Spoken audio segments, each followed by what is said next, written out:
Welcome to another episode of Kiss My Assets. The transparency, the openness, the communication is more than you could expect. I'm sold. Don't let the fact that you don't know something or don't know enough about something hold you back. I knew I wanted to invest. What better way to invest than to invest in what I already know that I love, which is real estate. It was initially the 12% return, but it quickly turned into the people. All right, welcome to this episode of Kiss My Assets. This is one of our special episodes because we bring in our investors, and today we have one of our great investors. Regina is here with us. I'll probably say your last name wrong. Revazova. Is that right? That's right. Yeah, thank you. Revazova. Mm-hmm. Great Actually, name. I'm only the second person in the United States with this last name. Yeah. Crazy, huh? That's why I couldn't say it, but it's actually once you say it, it's not that hard. Yeah. You know? Yeah. Revazova. Revazova. Mm-hmm. Yep. Is the only second person in the States? Yeah, to my knowledge, yeah. I would put that in my bio. One, according to my Google search, is she works for a bank, and her name is Nelly. She's Nelly Revazova. Now everyone at home is going to be Googling this as we talk about and it. I think there can only be one, so watch out, Nelly. Coming for you. And I'm Jamison, man-wearing co-founder of Neighborhood Ventures. These are one of the really fun things for me is when our investors come in and we get to sit down with you. And we have Heather Andrews, who works in investor relations, and she's joining us as well. Hi, Heather. Hi. Hi. And just to give a little bit of background for the folks, Regina, we'll talk a little bit more about your investor side of your life and investing with Neighborhood Ventures, but you do some interesting things that I know about, but I'd love to have you tell the folks a little bit about what you do day to day and your work and your passions. Mm-hmm. So I've been doing journalism since the age of 19, and I did it in 2 different countries, in 2 different continents. Just happened. The life happened that way. And for the past 5 years, I actually just went entirely on my own, and I started my own small production company, and I produce podcasts.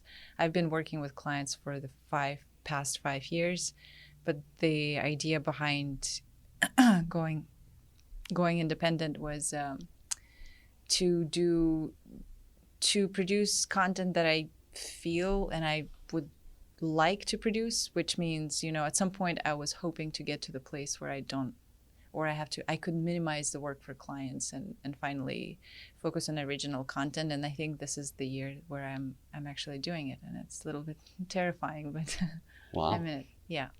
Yeah. And obviously the podcast space has gotten a lot more robust and a lot more busy, a lot more people listening to podcasts over the last 5 years. They've been around for maybe 15 years or so. When did you really dive into podcasts kind of full time? Yeah, like just 10 years ago, we could fit everybody who did podcasts. We could fit them in a minivan. Literally, that's right. All. Like everybody who used to do it. Nowadays, it's every day. I think it's another 1,000 podcasts added to Apple Podcasts, right? Sorry, what was the question? Yeah, so 10 years ago, and that's kind of what I wanted to get back to is. Just the evolution of podcasts, and then why did you decide that format was going to be the one that you really wanted to dive into? Yeah, so I was still at the station. It was 2013 or 14, and I heard it was KCRW. KCRW is an NPR station in Los Angeles, and so they were spearheading such an interesting programming. And all of a sudden, I'm starting to hear this programming is actually not coming from NPR. These are independent contractors that producing it, that have been producing it forever. One of them was Joe Frank, and he has archives of audio drama, and a lot of them are a little bit uncomfortable to listen, but he's extremely talented person that has been doing it for 40 years. He was one of the the mentors of Ira Glass, who's started This American Life. when I started listening to Joe Frank at KCRW, I remember it blew my mind. I'm like, I want to do this. I don't know how, I don't know when. Maybe I'll be 70 or 80 when I finally get there, but I want to get there somehow. And NPR is not the place to be. What were you anymore. doing at NPR? I was a producer. I was a producer, and at that time I was handling like a technical director at small station. Well, it's like just a regional station in Las Vegas. I was there for a year. Before that, I was in Washington D.C., and then my last station was in Phoenix, KJZZ. So before I actually exited NPR, it was like a brewing process for a couple of years. Yeah, you just realize that it has to happen somehow, and it's not here. Yeah, I think even for us, a small company, we do now 2 podcasts a week with 2 different audiences. One that's focused more on our investors, and then one that's focused on more entrepreneurship and investing in general. And we're just a small company, but we're committed to that. So I think there's a lot of companies like us and a lot of individuals, creative individuals, who are wanting to put that content out, and now you have a medium to put it out through the podcast and through the different platforms that are out there. Not that once you put it out, everyone's going to listen to it. That continues to remain a challenge, but now you have a platform at least to give you the opportunity to be creative. And before 20 years ago, if you wanted to try to get some content out, like this individual who was being a contractor, was contracted by NPR. Yeah. That was kind of how maybe the first iteration of that, it sounds like. Yeah, exactly. And it's still now a little bit of a wild west. Now so many people are entering. About more than 40% of podcasts are dead. Do you know that? Like they they want to continue just like you guys. Like, this is going to be our company podcast. We're going to produce episode a week, and then four episodes in, they're like, it's a lot of time. I need to work. I need to, I want to watch my movies. I don't know what, right? And so they just shut it down. So 44% of Apple podcasts are just dead. They were supposed to be live, but they're dead. Yeah. And that's something to keep in mind. Don't be discouraged by numbers. And also, I understand how difficult it is to get to the top of the charts. But what I'll always say is that consistency is the key to everything. Don't worry about just your mom listening to your podcast. It's okay. It's going to change if you keep at it. Yeah, and the folks who have been successful, they start out and get better over time. It's okay if the first few aren't that great, and that's the way we look at it. Is we started it and we just want to see continual improvement. Right. And for us this year too, we want to make it a little bit more entertaining. There's things we're trying to make it more engaging versus, when we first started it, we were just happy to have something recorded and have it put out there. But it's a continual challenge, but I think it's a great space. I know when I drive anywhere, I have podcasts that I'm listening to, and I've learned so much that I wouldn't have got that knowledge any other format, because, there's just something with podcasts that some knowledge and some education that come across better that way, that reading a book, it's almost too in-depth, where short form videos is less in-depth, where if you're just listening while you're driving, while you're working out, hiking, whatever, it's a real easy medium. So I can see why it for others it works so well also. I'm sorry. Oh, no, to me it's like the new reality show. Yeah. And I get to eavesdrop on other people. And I just want to be authentic, and I want to learn something, and I don't have to sit and watch Real Housewives. Yeah. Yeah. And one of the things that I don't know this, but somebody told me, with podcasts that are really popular are the true crime ones. Yes. Among women. Yes. Among women. Yeah. And I don't want to start listening to them, because it probably would suck me into true crime stuff. Is so interesting. If it's on Netflix and you watch that first one, then you have to watch the whole series, sort of thing. Yeah. But that's a big part of the podcasting that's blowing up, is this true crime stuff, right? Yeah, true crime stuff. Then every time you provide any sort of element of education and value to people, that's the right way to. If you have element of entertainment, that's great. Some human experience there, but people tune in. Number one, why people want to listen to or subscribe to your podcast is because they want to learn that's something that you have, right? So another thing I wanted to just mention quickly, you were talking about the books. One of my clients, they're PBS Arizona. I'm producing a podcast with them. It's called Keeping It Civil. So lots of very smart professors get together and talk about, leadership and civic society and so on and so forth. And one of them just recently mentioned something. He's like, who else in the world besides us has the luxury of reading books nowadays? And it's stuck with me. It's like so true. Books are amazing. Books, I love books, but when can I just sit without movement and stare in a page for half an hour, for 2 hours? Like, I would love to do it. I just can't anymore. Right. I think everything in my life is multitasking. Right. And so if I can be doing two things at once. Right. And you have children and you have your own business and Right. How else do you get it all done? Right. Yeah. And, I actually took that a different way when you said it, in that in some of the developing countries, and I spent a lot of time in Mexico and Sonora, south of Arizona, and other parts of South America, kite surfing and traveling and trying to learn Spanish. But they're struggling living day to day so much that consumes them, and it's hard for them to have the time to go read or listen to podcasts or the things that we do in America take for granted. And so I took it a different way. But here, we choose to be busy. We choose to pack our lives up, but we actually probably can, sustain ourselves with 30 or 40 hours a week, and then put if we choose to, because we can live on that. And when I go down there and see the wages, Mexico, for example, a day laborer working hard all day is like $8 a day, US. That's all they're thinking about. They don't have time to. So I took that a different way. That's interesting. That's really interesting perspective.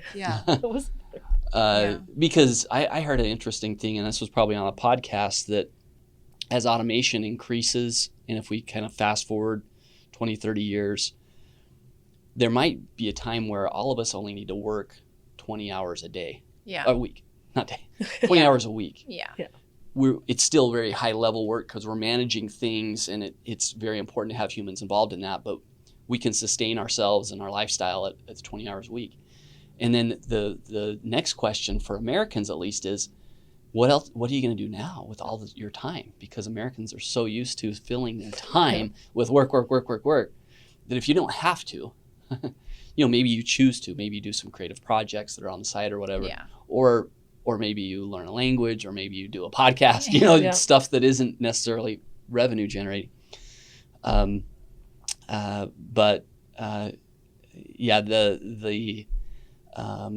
benefit, and I think for me with podcasts, is I can listen to it on the go. I can you subscribe to it, and my brother commutes 3 hours to work once a week, and he listens to our podcast. And I was like, he quoted our podcast last week, and I was like, you listen to that? Yes, it's on my playlist. So it's that's great. Awesome. Yeah. So this is probably gonna be a tough question for you, but what is your favorite podcast and why? If you have to pick one, makes it harder. Okay, for today. Today, my favorite podcast is 99% Invisible, just because I just recommended it to someone. It's all about architecture. It's produced by Roman Mars, who's been doing it for 20 years. It's a beautiful podcast. And why I'm mentioning it today, because it's close to you. Well, it's not always real estate, but it's a state, right? It's architecture. Yeah, it's kind of the art side of real estate, the beauty side. Right. And it's sometimes they dive into things that you would are mind blowing. How was the tunnel under the American Mexican border was constructed the way so it could sustain years of trafficking, the drug traffic, like things like that. Not only buildings. That's architecture. It's architecture too. Someone was actually designing that tunnel. It wasn't just they weren't just digging it, right? It had to like be sustaining route Yeah, it was Right. thoughtful. Yeah. that Had a goal. a lot of entities relied on. Mm-hmm. So they would like dive into things like this, but plus of course buildings and Yeah. folks. But I love podcasts like that, a little esoteric and just finding these kind of quirky things, but it's so interesting to learn about. Well, the things you didn't know that you wanted to know. Yes. That's what I get exactly. excited about. Exactly. Yeah. So it's called what again? 99% invisible Okay. with Roman Mars, but just Awesome. remember 99% invisible. Yeah. Yeah. And Heather, that question also for you, what is your favorite podcast? Well, I mean, besides Besides this this one, yeah. besides ours, and this is obviously. Regina's Yeah. too. So Yeah, just yeah. Um, Sure. I like the Financial Feminist. Oh, Okay. wow. Yeah. What is it about? So it's on TikTok. She's called the First 100K, but her podcast is the Financial Feminist, and she's talking to kind of millennial women about your financial future. And it sounds like I'm talking to my best friend. Like I'm talking to another girl at lunch. And like, this That's is how great, we're going to yeah. do it, and Wow. that that financial freedom is a form of protest. And Yeah. that's exciting to me. And Yeah. yeah. I love Yeah. that. That's a great way to look at it. How about you? Yeah. I really loved Guy Raz's How I Built This, especially in the early days of our company. It really was kind of therapeutic to hear about other people's startup stories. But now I really like Tim Ferriss's podcast. He interviews really exceptional people that are kind of leaders in their field. And the first one I heard from him was when he interviewed Hugh Jackman. Okay.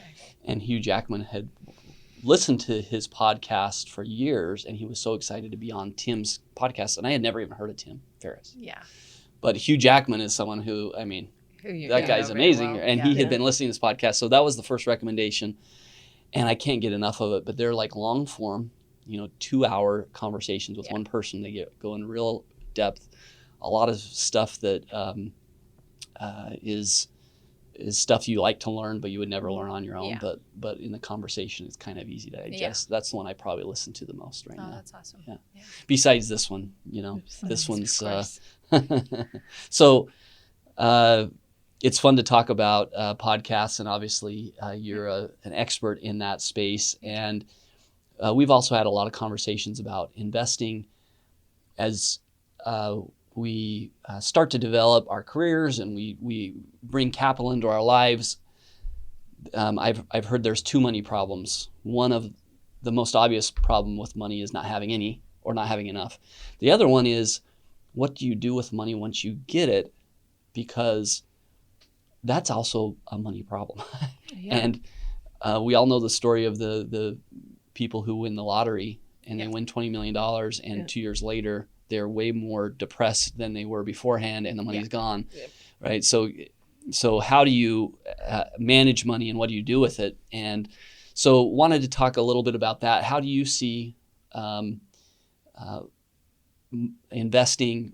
Why do you do that now? And then we'll talk also why you decided to invest with Neighborhood Ventures. But before that, just kind of your overall view. Why do you choose to invest your money now? Yeah. So let me first mention that you're talking to an immigrant who's coming from former communist-based regime country, right?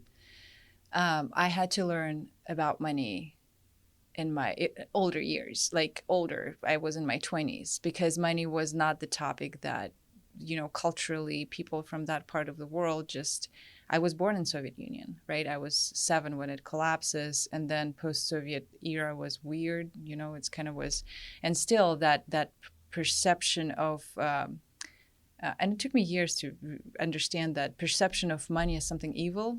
It just somehow, no one says it out loud, no one instructs you that way, but you kind of know, and you don't touch that topic. You don't discuss it, but you don't, it's something dirty, something really bad, something. Really? Yeah. I'm not the only one where I heard these concepts. Was it because of corruption, government corruption, or No. was the government trying to feed that into culture and happy with that being culture, just so that people didn't get attached to money or get materialistic, or what? Why was it that way?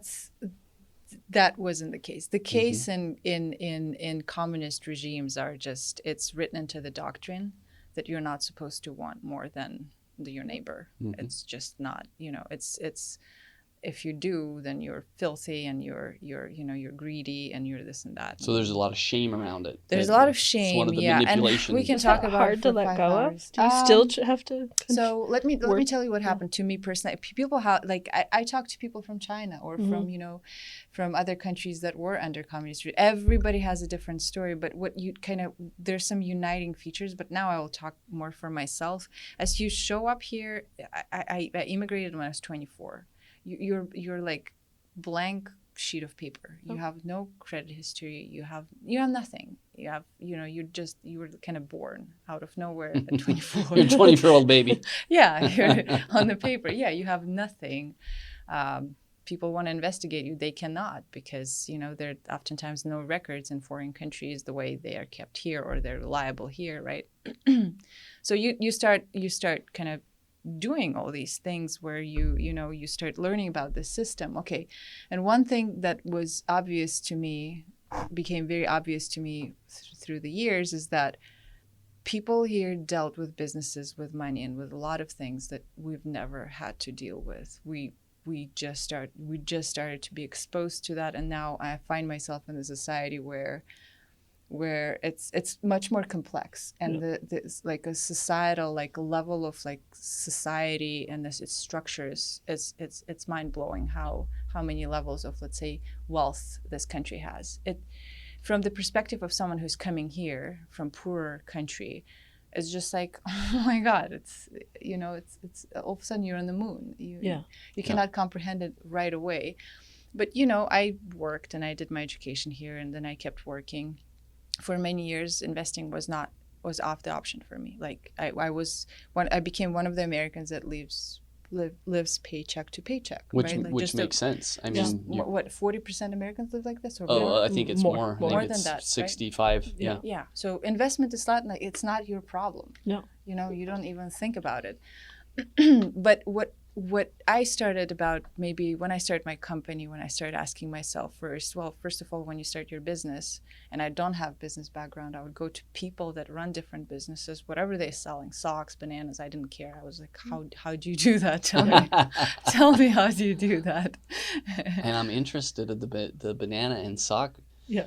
business. There might be a combination there, but there's like universal truths between always, no matter what you're selling. And actually, Jamison was. I remember when I finally could invest, I actually went to you and I asked you, and the first thing you said, like, why don't you invest in your own company? Right. If it can scale, right? I'll never forget that, right? So what I'm really good at, my journalism, I go and ask. Yeah. I cannot get 5 other educations now just to understand how the society functions. I would rather ask, and people are very willing to share their opinions and insights with you. And so when I start my business, the first question you ask yourself is where you want to be. Like, why are you doing what you're doing? Now you're not on paychecks anymore. You can actually think about what kind of paycheck you want to have, and I don't know, 1 year from now. And so as you ask these questions to yourself, all of a sudden all these old stuff is showing up, like how to think about money and why, and okay, I have a master's degree, and now I'm supposed to make this much. I'm not making this much. Why am I not making this much? How can I get there, right? Am I greedy to think about money this way? So I started listening to a bunch of podcasts about money. Of course. About money. Podcasts. Bunch of podcasts. Reading and listening. Dave, what is it? Dave Ramsey. Yeah. Dave Ramsey. I binged him. And he has a great ideas and guests and answers that he gives. Like for people like myself, I was like, this is really good. This is like a whole university of truth. There's a blueprint. Right? Yeah. So I did stuff like that in the beginning. That was my personal kind of path. Well, because the 65% of folks who are dealing with the money problem of not having enough, living paycheck to paycheck, we all start there unless our parents leave us a trust fund. Yeah. Everyone else starts there. Yeah. So it's figuring out that first money problem. How do I pay and live? But then you have to transition at some point to start putting money away.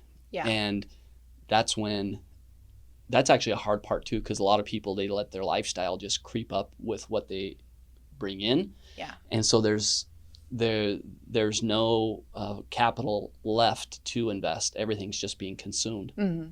And I mean, I'm kind of guessing here, but I feel like with your background and coming here, you're much better prepared and much better motivated, much more motivated to figure out your own personal financials than a lot of Americans who are kind of just rolling with everything because everything's been fairly easy, you know, Right. even if It'll they go work to out. college. Yeah. Their lifestyles tend to creep up, and no matter if they're making $50,000 or Agreed. $250,000, the Agreed. money is all going out the door, Yeah. and they're never able to turn into an investor because when you're talking about the complexity of our lives and the complexity of the American economy, Yeah. the biggest part is there are so many investors here, individuals who are walking around, and they're actually funding everything that's going on because they've saved money and now they're investing in businesses, they're investing in stocks, they're investing in capital projects like ours, and they're fueling the whole system. Yeah. And they've gotten there to that side. And so I think probably your background has helped you have that motivation that a lot of kind of Americans take for granted, I think, because it's hard. It's hard to make that transition over. Is it? I'm asking, what one surprise that I got from talking to a bunch of people actually about money. I would literally start conversation like, tell me about your finance. I know it's a personal sometimes conversation, but I really wanted to learn, right? How do you go about it? I was surprised, Jamison, with one thing. I remember how many people have the same stigma about money that I brought from abroad, and they were born and bred here. Yeah. I'm like, where did you? Oh, my mom never had money, and we lived paycheck to paycheck, and like it was always a problem, and like now I'm like money is a problem always for me, and it's like, and I was kind of flabbergasted. I'm like, wow, it's not just me. Well, like growing up, it was impolite. Right. You didn't speak about money. It was impolite. Right. And why is it impolite? Like, Right. And now, no, I want to talk about money all the time. Tell me everything you know. I like it. Like, Yeah. Yeah. Yeah, and it's I don't know the times, a generation or two ago, in the 80s, which is when I was born, I think fewer people had access to information, and now we're in a time where some of the most wealthy and successful people have podcasts. Right. They have social Right. media, and you can follow them and you can learn, and you can say, well, even though my parents or my culture is not money oriented or even success oriented or financial success oriented, they can grasp onto that through the social media and through podcasts, and it's much more a topic. And I think it's there's obviously bad sides of that too, but it does definitely create a motivation for people to be entrepreneurial. Yeah. To stop the game of the corporate game that so many are involved in, where you have your day-to-day life, but your lifestyle is nice, but everything is going out the door. Yeah. And you just never get the opportunity for freedom unless you retire. Until you retire, if you can learn those things now and you start to invest and discipline yourself, there's a lot of personal benefits that come by having that discipline. Yeah. And we just encourage on this podcast, we encourage that because it's important to get the education, and then it's important to kind of look at our why. Why am I doing this? Yeah. And being an immigrant here, coming here, you have to do it for yourself. You have to make it happen. And if you never had to do that, you may not. Your why for being disciplined might not have been there or been as strong. Yeah. So as you kind of went through that process, then why did you choose to at least do some investing with us at Neighborhood Ventures? We do know you personally because we worked in the same office. So we're at the Grid in Phoenix, and you had an office at the Grid also. So we kind of got to know each other there. Why did you ultimately decide to invest, and what do you like about the? Yeah, that's a great question. So for full disclosure, Neighborhood Ventures is my first ever investment. I never invested in anything else. Wow. Never my first ever. Yeah. So I'm very proud of it. That's awesome. Yeah. And why did I decide to invest? Well, I had a privilege to watch you guys, like not in a creepy way, but watch. Even in a creepy way, it's nice. I'll take it. Watch you perform. Yeah, we're in the same office every day. We're in the same, right? and I remember I think it was my first couple of months here. You guys had some sort of like a Q&A. Yeah. When people, it was like Investor a taco event, night or yeah. something. Yeah. Yeah, and three of you and other people at the company were talking about this, and then you started producing. You used to produce a lot of content, video content, and you're still producing a lot of content, right? So I would just automatically subscribe for this and this and this, and I would just constantly listen to it, and I would constantly there would be something that I could participate. But the beautiful thing about this whole kind of system within Neighborhood Ventures, I'm not inclined financially. I'm not a person. Have you ever heard the story of a Ziggy? I forgot his last name. Came from concentration camps. Went through whole hell in them, and then became the wealthiest man. And he was very financially inclined. Like he had that mindset that was perfect for Wall Street. He wasn't on Wall Street really. I'm not that person, but I'm like, okay, explain me how it works. I don't need to understand how my smartphone works or in order to use it. How can I use your system? Because mentally, on the level of probably at least your gut feeling, you understand that at some point, money can start working for you. They don't have to be under your pillow somewhere or hidden somewhere, in a bank or whatever. And people actually do that, but yeah. Under pillow. Yeah. I have a jar. In the mattress. Yeah. And a mattress. Okay. Yeah. Well, even if it's a bank, whatever it is, right? So at some point, if you can allow it, it can start working for you. And I don't need to understand everything you guys do I don't need to be a pro in real estate and whatever decisions you guys are making there. There's a trust that is involved. There's a risk that is involved unless you understand that. And then, okay, and the system was super simple, and it's crowdfunded. And finally, me as an investor who's not a wealthy person, right? I can actually do it. The barrier for my entry is there. I can actually do this, and majority of people can do it. So I think that trust part was there because I was in the same building for more than a year with you guys, and I was constantly. Yeah, and you didn't invest right away, probably 6 months, 7 months. Well, she's a journalist. She takes her time. You investigate. And more than that. Most of our investors do. Yeah. Yeah, about a year and a half. So yeah, you're watched by someone right now who will invest soon. Right. No, absolutely. But that is really cool. I didn't know that we were your first investment. So that's we have a pin for you for your shirt downstairs as a gold star. I don't know. We don't, but yeah, that's really cool. And me personally, I used to be completely invested in the stock market. That's my background. I worked in New York at an investment bank covering software companies, stocks. And I used to have all my capital there, and it would go up and down every day.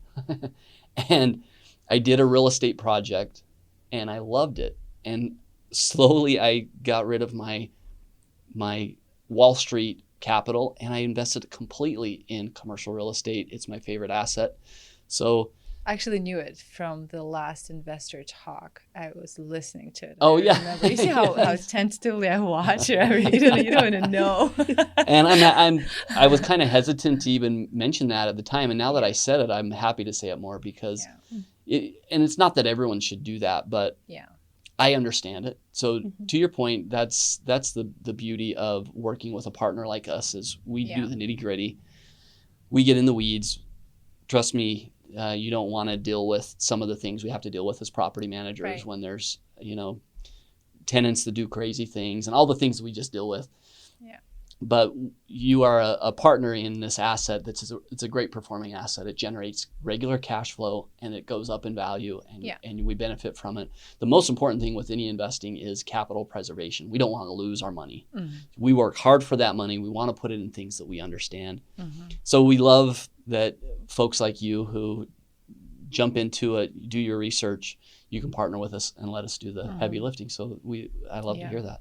And another full disclosure, honestly, what I also did before I made any investment decisions here, it was I talked to people that are not affiliated with you. I showed them everything that you guys have in open. You did your due diligence. What do you think about this, right? And some people were like, Some people are like, like, can I learn more? Right. Different opinions. But then as a human being, you accumulate those opinions and you kind of create your own. You don't have to follow someone else's opinion. Yep. And so based on all of this, you make your decision, right? Yeah. So. No, I love it. Love the your approach, your process. I think our average investor ends up spending about 3.5 months doing research. Some have more time available, so they do a lot of research right away and they invest in a few weeks. That's happens. Other folks want to follow us for a little while, kind of get comfortable with it. We don't care. We don't put any pressure on anybody. So you invest in your own time. You'll never be asked to place an investment. You do it on your own. Yeah. And we feel like we're just building a relationship with you, with other investors, and maybe it takes a while, and maybe it's but we want a long-term relationship there. So loved having you come in, talk to us a lot about podcasts. We're on a podcast, talking about a podcast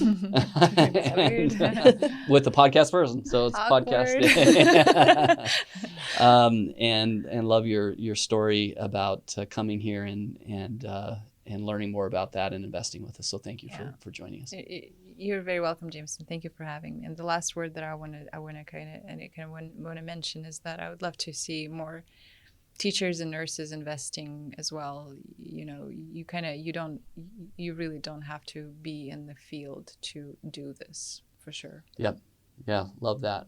We're meeting with a group of firemen that want to invest. So perfect. And I would like that to also go to that. Heather will be there. Great. Thank you so much. Thank you.